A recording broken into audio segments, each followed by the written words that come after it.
أعوذ بالله من الشيطان الرجيم. We seek the protection of God from Shaitan, who has been expelled from God's kingdom of special mercy. Bismillahir Rahmanir Rahim. We humbly turn to God and ask for His special grace and guidance, because He is the all-perfect one, the all-merciful one, and one whose special grace and blessings are available to the believers and the good doers. Alhamdulillah, wassalatu wassalamu ala Sayyidina wa Nabiyyina Muhammad wa alihi al-tahirin. And we send our salutations and greetings on the Holy Prophet and on his holy progeny, who are the best guides for mankind till the end of time. Elders, brothers, sisters, Assalamu alaikum wa rahmatullah. We were discussing Surah Dahr, which is chapter 76 in the Quran. Though historically, as far as the revelation is concerned, it is the 99th surah which was revealed after Surah Al-Rahman, chapter 55, and before Surah Talaq, chapter 65. But in the compilation of the Quran that we have, it is located as chapter 76. And interesting, some Mufassirin have literally counted the number of verses in the whole of the Quran, and the number of words in the Quran, and the number of letters in the Quran. So according to them, Surah Dahr has 31 verses which were revealed historically.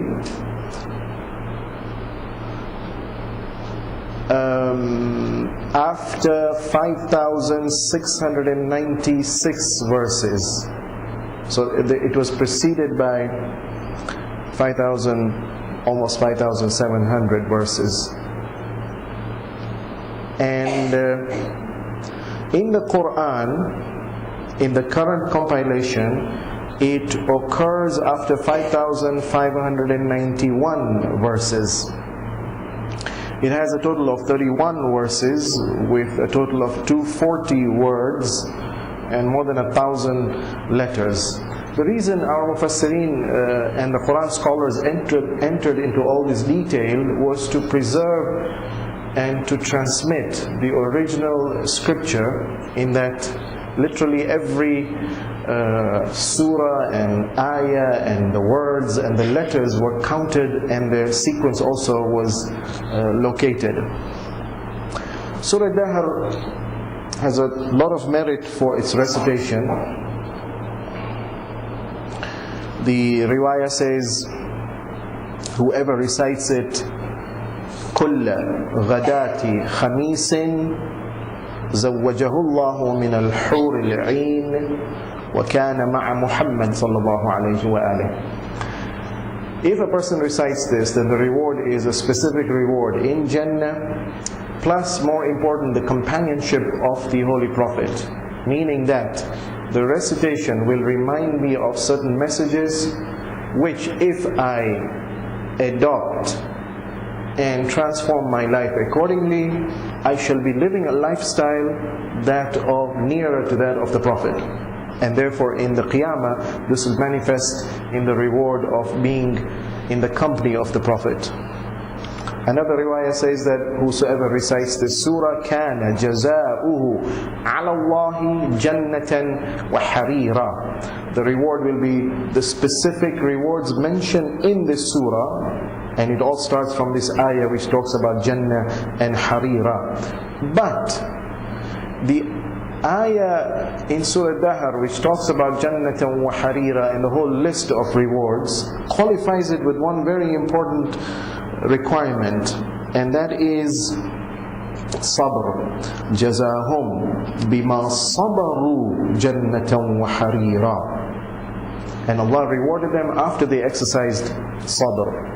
So one of the most important characteristics we have to look at and develop in ourselves is identify those traits and those behaviors and those belief systems that were of the abrar, whose reward is promised in the surah, and then with sabr we need to gradually introduce it into our lives. We will discuss the challenges of the sabr that is required, inshaAllah. The surah has 31 verses, and it can be divided into 5 sections: an introduction, and then a second part which describes the abrar, and then a third part which advises the Prophet what to do when he is faced with the challenges of persecution and resistance and refusal to accept the truth. And part 4 talks about the belief and the behavior of the group opposing the abrar, the ashrar. And of course the final part is the conclusion.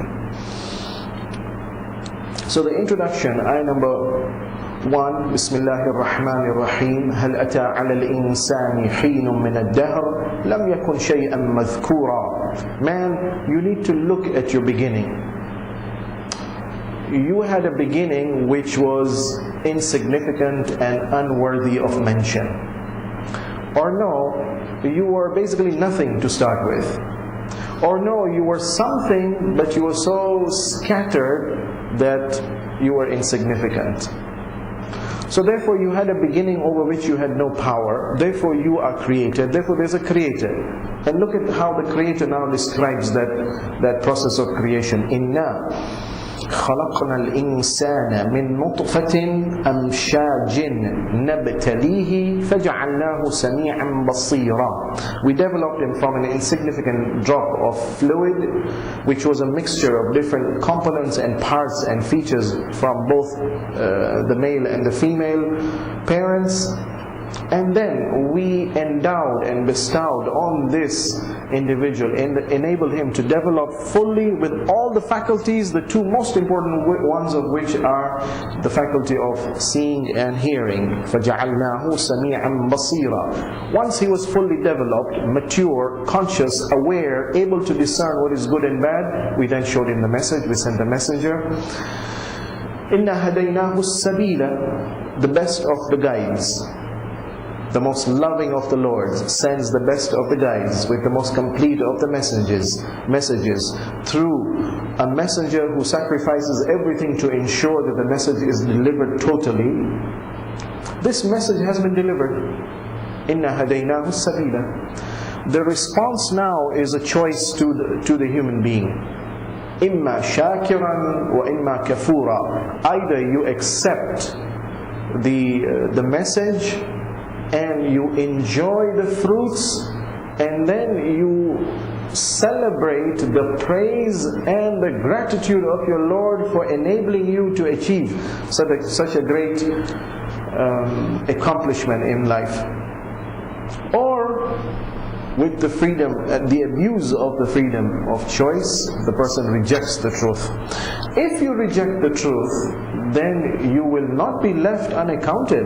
Inna a'tadna lil kafirina salasila wa aghlalan wa sa'ira. There are different types of punishment which we have discussed in the past. Then the paragraph, ayah number 5 to ayah number 22, discusses the abrar. Innal abrara yashrabuna min ka'sin kana mizajuha kafura. The abrar are a special elite group of believers who shall enjoy, if the kafir is going to be punished in the akhirah. In contrast, the abrar are going to be rewarded in such a way that they shall be served a drink of wine, but a special wine, a heavenly wine, a wine that will intoxicate, positive effect, but will not have the negative effect of the headache and the loss of senses and the arousal of passions to do evil. Kana mizajuha kafura, and it will have a special tinge of flavor which will be perfecting, purifying, preventing germs, That's what the dunya kafur does. It will invigorate, it will energize, it will spiritualize the individual. Oh, this is a wonderful drink. Where is it going to come from? Aynan yashrabu biha ibadullah. This is a special spring that shall be flowing all the time. It's not a one-time service. It's a constant flow for special people, ibadullah, those who are the servants of God and not the servants of their desires or the servants of the devil. يُفَجِّرُونَهَا تَفْجِيرًا. The unique characteristic of this spring is that not that Allah will make it flow. These individuals are so accomplished that they shall be empowered to make the spring flow, the spring of the drink of heaven. This is truly a magnificent reward. How did they deserve to get this? Then now the next ayah explains. 3 behaviors are mentioned. Yufuna bin nadri. They make a vow to God that something becomes obligatory on them. Forget about the wajibat. They already performed the wajibat. Forget about avoiding haram. They're already doing that.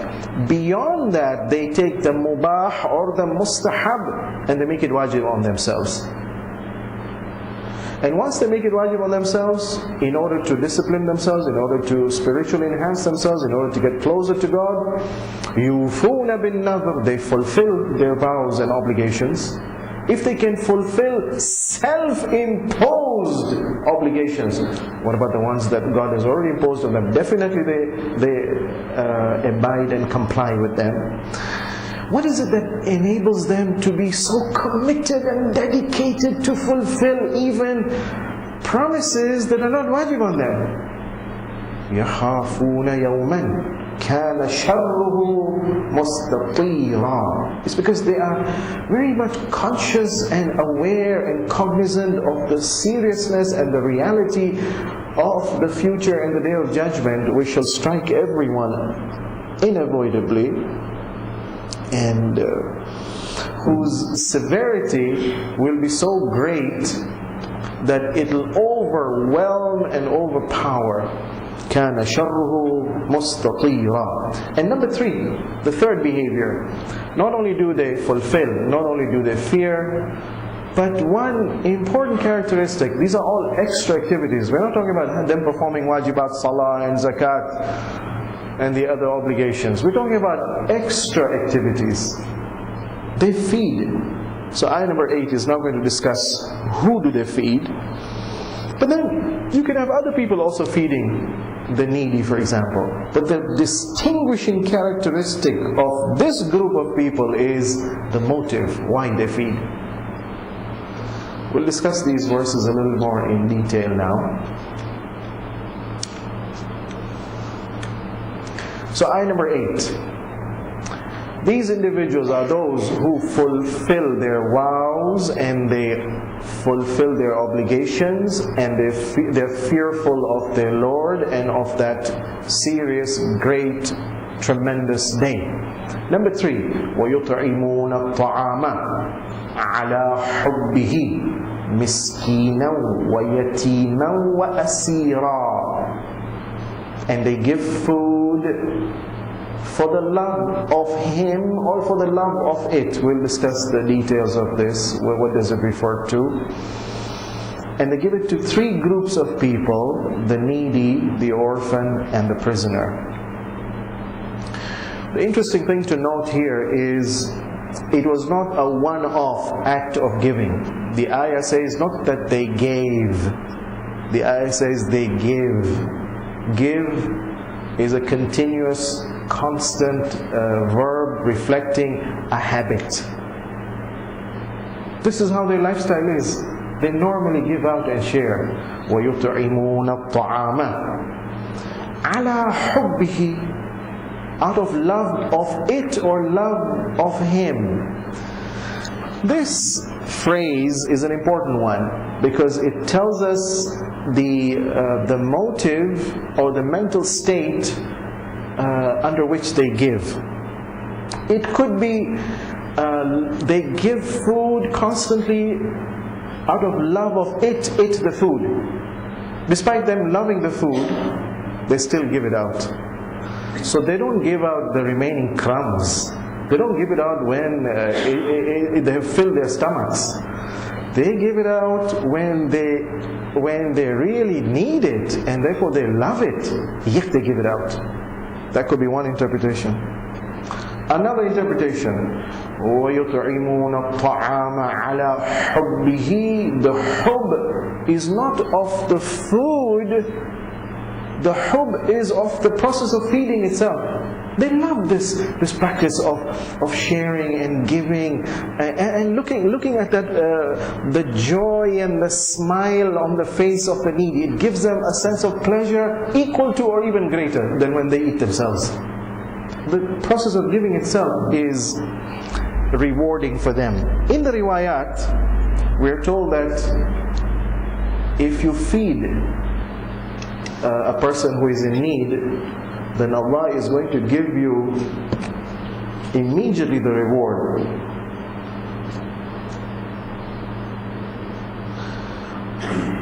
So the riwayah says that if a guest comes to you, الرزق أسرع إلى من يطعم الطعام من السكين في السنام. If you take meat and then you cut the meat with knife, the speed with which the knife plunges through this stuff, see how quickly it goes through? The rizq comes to the guest when he feeds a host, especially if the host is needy, quicker than the effect of the knife on the stuff. So these people are feeding out of love of what? Of the food? No, maybe out of love of the very process of feeding. It's an enjoyable process for them. The fact that they can then deserve to receive a special reward from the Lord. A third interpretation, وَيُطْعِمُونَ الطَّعَامَ, and they constantly feed as a lifestyle habit. عَلَى حُبِّهِ, not because they desperately need the food. No, not only because they love the process of feeding. عَلَى حُبِّهِ, out of love of Him, the provider. Because He loves this act, they have reached a point of self-development where it is not what their nafs desires that is important for them. It is what the creator of the nafs wants them to do with this nafs. That is what's important for them. So out of love of the creator, they give it out. And there could be a fourth meaning, وَيُطْعِمُونَ الطَّعَامَ عَلَى حُبِّهِ, and they feed out of love of Him. Him here not referring to the provider, Him referring not to the food, it not referring to the process of feeding. The fed person, out of love for Him. They love humanity. They love the needy. Notice, miskin and yatim definitely must have been Muslims. But asir, a captive, normally would have been a non-Muslim. Out of love for the needy Muslims? No. Out of love for non-Muslims, the captives who have come, who are totally surrendered, out of love for them, they give out. And yet a fifth interpretation could be, وَيُطْعِمُونَ الطَّعَامَ عَلَى حُبِّهِ, that they give food constantly out of love for all of these reasons. They give though they love the food. They give because they love the process of feeding. They give because they love the fed person. They give because Allah loves it. Miskinan, they feed the miskin. Miskin in the Arabic language sometimes is synonymous with faqir, but sometimes is different. Faqir, by definition, is man la yamliku quta sanatih, the one who doesn't have enough expenses to provide for his necessities for 1 year. So somebody who doesn't have enough wealth, or no, he doesn't have the means to earn on a regular basis occasional business ventures, or a salary job, or a particular talent or skill whereby he can produce something and sell it. He doesn't have either the potential means or the actual wealth to provide for his necessities. He's a faqir by definition. But the riwayah says the miskeen is aswa'u halan min al-faqir. Worse than a faqir is a miskeen, and worse than a miskeen is a ba'is. The fact that they know that they are needy in the community and they provide for them, it shows that the training and the teaching of Islam is that you should look out and you should take care of such people. Miskeenan wa yatiman. Yatim obviously is the one who doesn't have a father. Asir, one translation of Asir is a prisoner, but Asir could have a broader meaning. It could be a person who's in jail, Asir,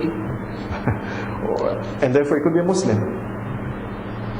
Or Asir could be, according to some scholars, a woman is also called Asir in one sense, because she's under obligation to, for the maslahah of the family, to obey the head of the household, so long as the orders of the head of the household do not conflict with the Sharia. A person who is in debt, the riwayah says, غَرِيمُكَ أَسِيرُكَ. The one who is gharama, one who is indebted, is your asir, is your slave. Or another interpretation is asir is one who is mentally imbalanced. But these are rare applications. The most direct meaning of asir is a captured prisoner. So unless we have specific evidence from the riwayat that the word asir can be applied to these other cases, we will confine ourselves to only one particular meaning, and that is the captured prisoner. It's interesting, there are some scholars who claim that this surah was not revealed in Medina, it was revealed in Mecca. There's a riwayah. But then the question is, alright, so there's a riwayah, but it somehow doesn't fit with what the surah itself is saying. The surah says that the feeding was given to the asir also. There were no asir in Mecca. There was no confrontation in Mecca. War and battle began in Medina. So definitely this surah, if not the whole of it, definitely this portion of it was revealed in Medina.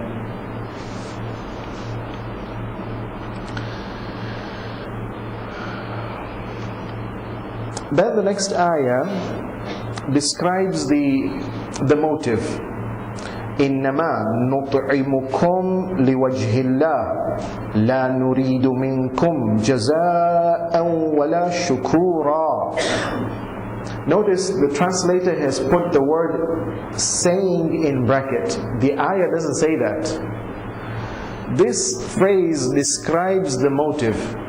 Either they speak it out, or no, they're thinking, and that's what's motivating them. Both ways it can apply. Question. The important thing is, the ayah says, we feed you, we personally give you, we provide you, not with raw food, cooked food. إِنَّمَا نُطْعِمُكُمْ. And therefore this personal participation seems to be quite important in this act of feeding.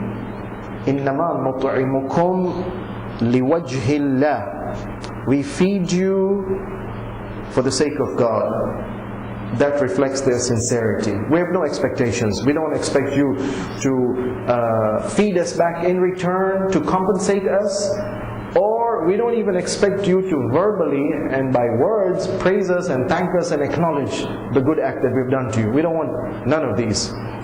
إِنَّمَا نُطْعِمُكُمْ لِوَجْهِ اللَّهِ لَا نُرِيدُ مِنْكُمْ جَزَاءً وَلَا شُكُورًا. However, yes, the donor doesn't expect that the recipient should thank him.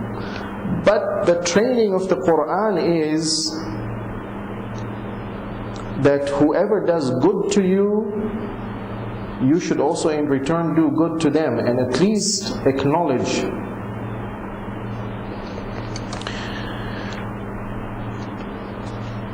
And therefore this ayah describes one very important characteristic of the Abrar, and that is their motive of donation. It is not for praise and it is not for recognition. They do it secretly, they do it privately, nobody knows about them, only God knows what they do.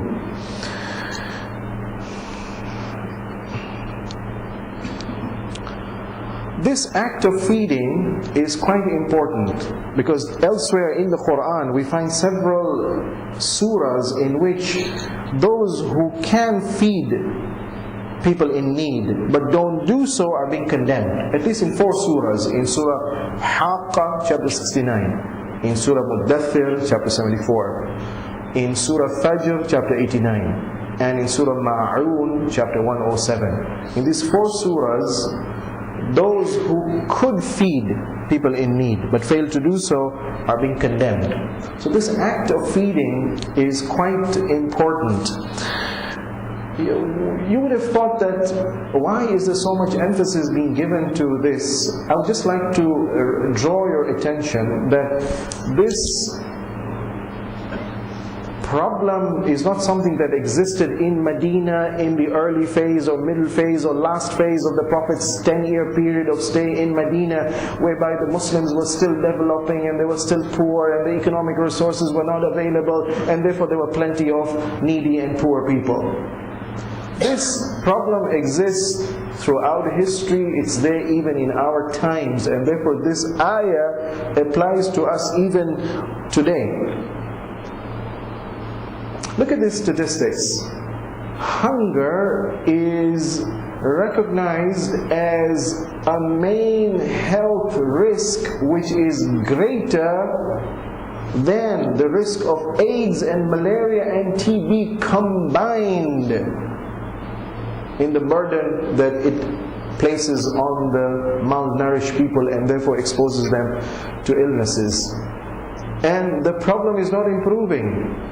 Back in the 1970s, there were 959 million people identified as hungry. That's almost 1 billion. Over 25 years, they reduced to 790 million. That's an improvement. But come to the 21st century, the numbers are built up again. You have 800. This is an old statistic. I didn't manage to check a more recent one. 2002, 815 million. The majority obviously in the third world countries, a lesser figure in the medium transition countries. In fact, there are almost 9 million in the rich countries, and that's a scandal. To have a country which is rich, and then yet to have people who are hungry, there's a problem somewhere. Per day, 24,000 people die for no reason but hunger, and hunger directly related to poverty. You wonder sometimes, why is the Quran talking about basics? You have to feed. If you don't feed, you're condemned. Look at these verses. They're not to be lightly taken. Surah Haqqa, chapter 69. On the day of judgment, there shall be 2 groups of people: the people of the right hand, the people of the left hand. The people who shall receive the record of deeds on the left hand. Left hand is a symbol of evil. خُذُوهُ فَغُلُّوهُ, seize him, bind him up. ثُمَّ الْجَحِيمَ صَلُّوهُ, then burn him in the fire of hell. ثُمَّ فِي سِلْسِلَةٍ ذَرْعُهَا 70 ذِرَاعًا فَاسْلُكُوهُ. Ayah number 32. Question: Why such severe punishment? Answer: إِنَّهُ كَانَ لَا يُؤْمِنُ بِاللَّهِ الْعَظِيمِ. He was not a believer in the great, majestic God. So if he didn't believe in God, what did he believe in? Oh well, you leave God, you'll go to any and everything other than God. Be it the dunya, be it the devil, be it your desires. That's the king now. And the result of all the evil deeds for these people who will go to Jahannam, of all of them, only one is mentioned: feeding. وَلَا يَحُضُّ عَلَى طَعَامِ الْمِسْكِينِ. They were miskeen. Not only he did not feed, he didn't encourage others to feed. Literally, once you start obeying your desires to a point where your sense of humanity now is drying up, and or you follow the devil, or you chase the dunya, you reach a point where you simply don't care about anybody else. You lose that sense of humanity. Result: فَلَيْسَ لَهُ الْيَوْمَ هَاهُنَا حَمِيمٌ. Now today there is no close friend for him available in Qiyam. He never built up any compassion and mercy and care to share with those who are in need. Now on the Day of Judgment there's nobody to take care of him. In fact, وَلَا طَعَامٌ إِلَّا مِنْ غِسْلِينَ. Man, you will be hungry yourself on one day, and that is the Day of Judgment. And you shall be provided for food, but you know what? The corrupt, stinking, smelling, gooey stuff that comes out from the wounds of the sinners. Wounds? Oh yes. In the dunya he lived a life where he kept on inflicting wounds on others.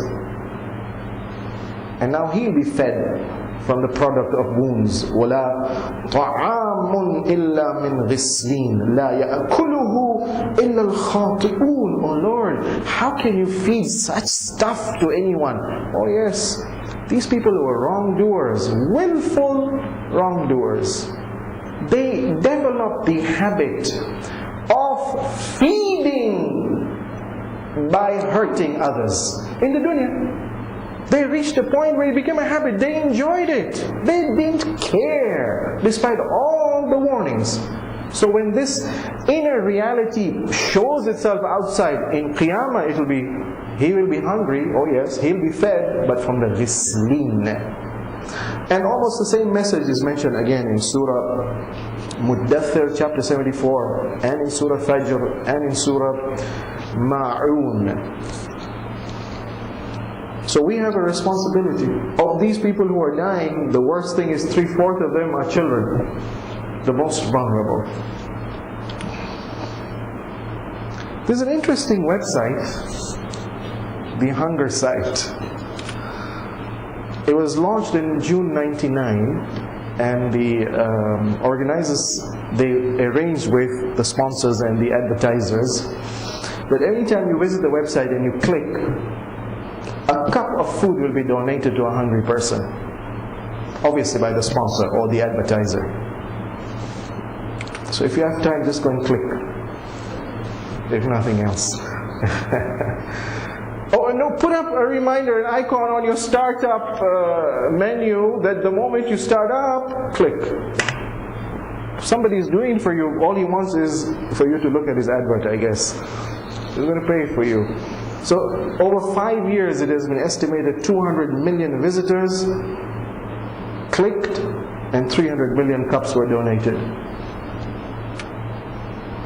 For example, a typical month in 2005, 3.2 million visitors clicked, and therefore 3.6 million cups of food were donated, which equals to about 207 tons of food.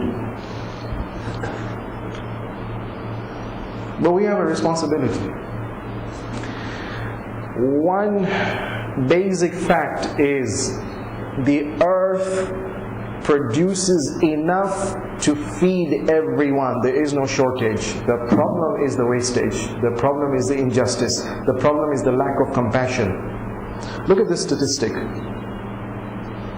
20 million tons per year of food is wasted.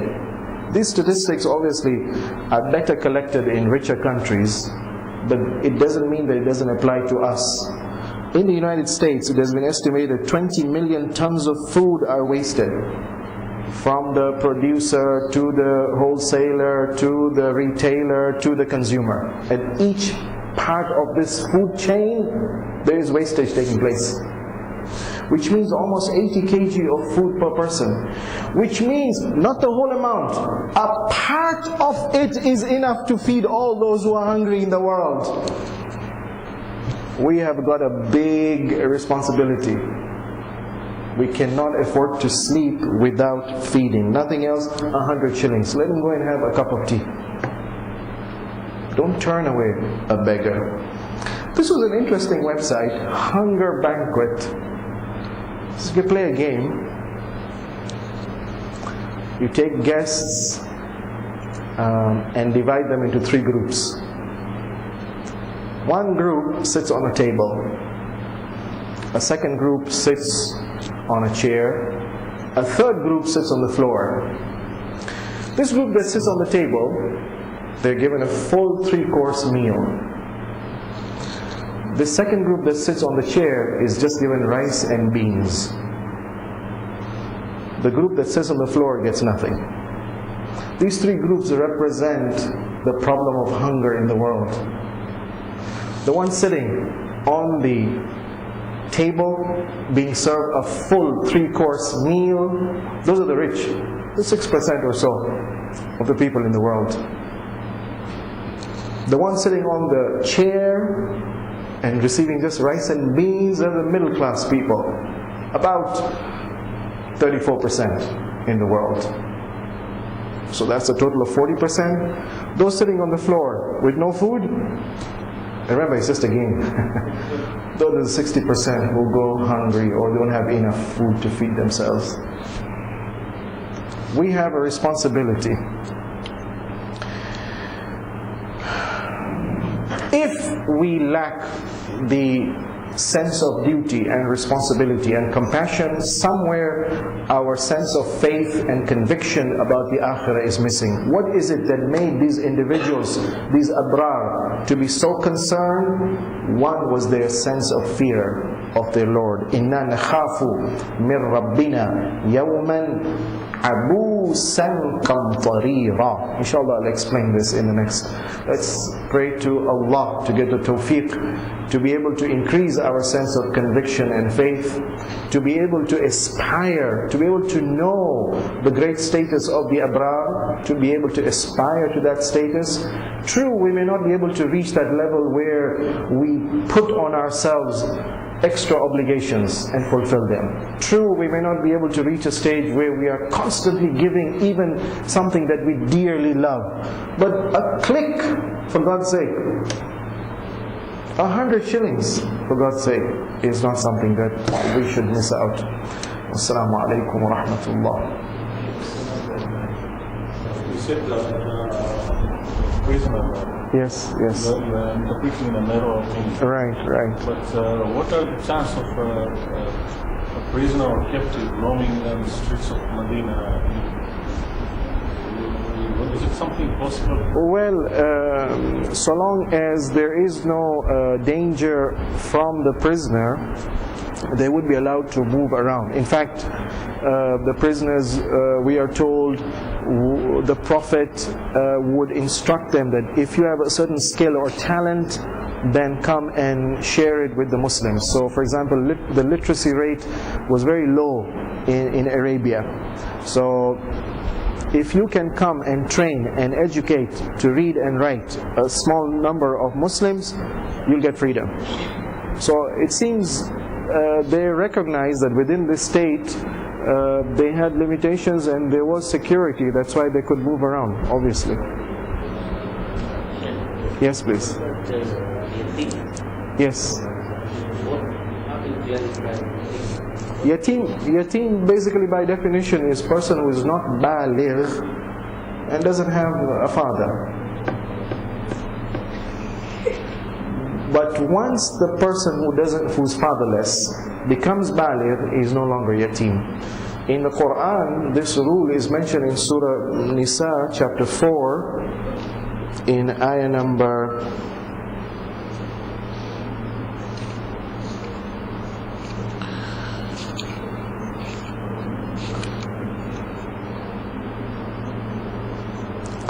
6.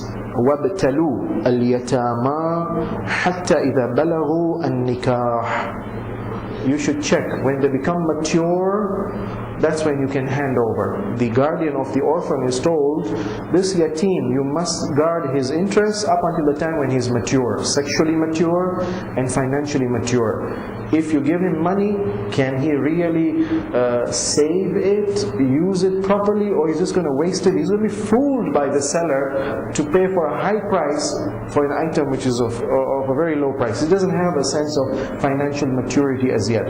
Once the yatim acquires sexual maturity and financial maturity, give him his wealth that he has inherited from his deceased father.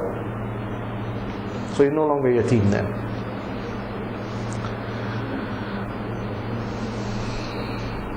Assalamu alaikum wa rahmatullah.